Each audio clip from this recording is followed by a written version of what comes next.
All right, so look at here. We have input is I00, I01, and I02.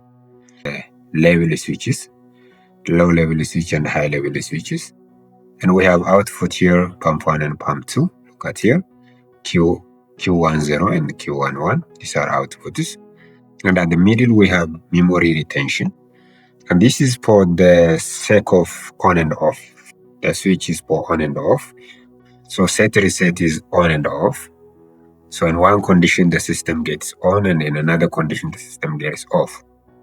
So basically, flip-flop works in such a way: the input gets high, the pump turns on. Input gets low, the pump gets off. Okay, this is through the simulation semantic manager S7 simulation. When we check up the outputs here, we have I00.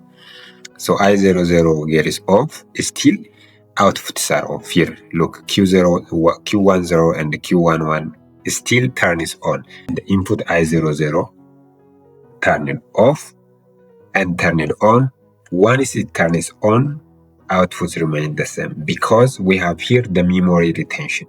So the main advantage of the memory retention in the SR flip-flop is to save the data which is given through the I00 until you press the reset button.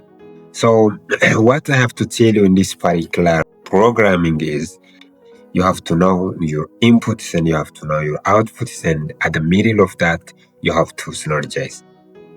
When you press input I00, there is no output still. Look, E-stop. Until we turn off this E-stop, this is already closed circuit. This is normally closed circuit.